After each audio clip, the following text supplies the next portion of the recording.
গাজীপুরের শ্রীপুরে হাজী হাসেন আলী কওমি মাদ্রাসা এবং এতিমখানার উদ্যোগে 3 বারের সাবেক প্রধানমন্ত্রী বেগম খালেদা জিয়ার রোগমুক্তি কামনায় কোরআন খতম, বিশেষ দোয়া এবং মিলাদ মাহফিল অনুষ্ঠিত হয়েছে। এই মাহফিলে বিএনপি ও এর অঙ্গ সংগঠনের স্থানীয় নেতৃবৃন্দ সহ গণ্যমান্য ব্যক্তিবর্গ উপস্থিত ছিলেন। বিস্তারিত থাকছে আশরাফুল আলম সরকারের প্রতিবেদনে। সাবেক প্রধানমন্ত্রী বেগম খালেদা জিয়ার রোগ মুক্তি এবং দ্রুত আরোগ্য কামনায় গাজীপুরের শ্রীপুরে বিশেষ দোয়া ও মিলাদ মাহফিলের আয়োজন করা হয়। গত বুধবার সন্ধ্যায় শ্রীপুর পৌর এলাকার চন্নাপাড়া হাজী হাসেন আলী কওমি মাদ্রাসা এবং এতিমখানার উদ্যোগে এই মাহফিল অনুষ্ঠিত হয়। এতে কোরআন খতম ও বিশেষ দোয়ার ব্যবস্থা করা হয়। মাদ্রাসার প্রাঙ্গণে প্রতিষ্ঠান পরিচালনা কমিটির সভাপতি আব্দুল মালিকের সভাপতিত্বে এই অনুষ্ঠানের সঞ্চালনায় ছিলেন শ্রীপুর পৌর ওলামা দলের সিনিয়র যুগ্ম আহ্বায়ক আলাউদ্দিন আজাদ এবং যুগ্ম আহ্বায়ক মোহাম্মদ শিমুল মিয়া। মাহফিলে প্রধান অতিথি হিসেবে উপস্থিত ছিলেন শ্রীপুর পৌর বিএনপির আহ্বায়ক হুমায়ুন কবির সরকার।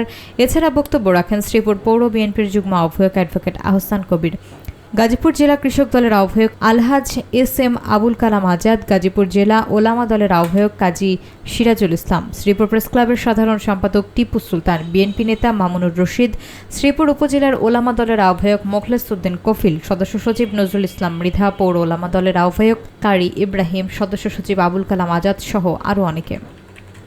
আজকে আপনারা দেশ নেত্রী বেগম খালেদা জিয়ার জন্য আপনারা এখানে এসে দোয়া করার জন্য এসেছেন, সেই জন্য আমি শ্রীপুর প্রেস ক্লাবের পক্ষ থেকে আপনাদেরকে ধন্যবাদ জ্ঞাপন করছি।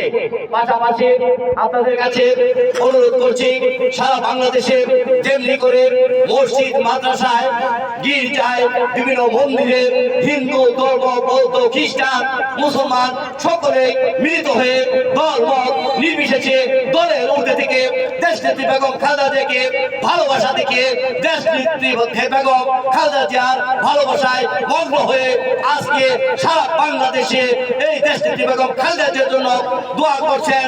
আমি আল্লাহ রাব্বুল আলামিনের কাছে প্রার্থনা করি আমাদের নেত্রী যেন আমাদের মাঝে আবার ফিরে আসে।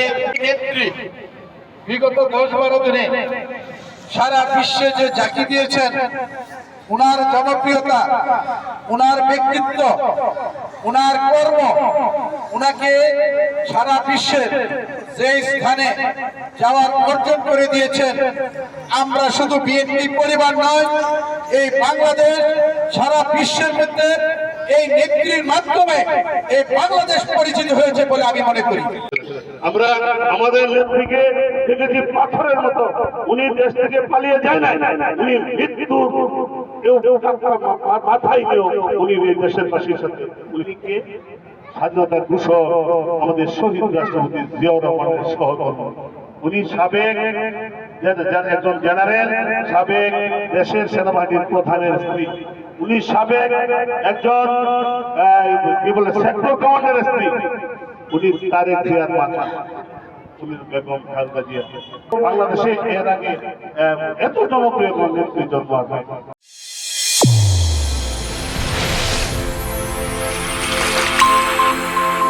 চ্যানেল A1 হৃদয় রেসপন্স।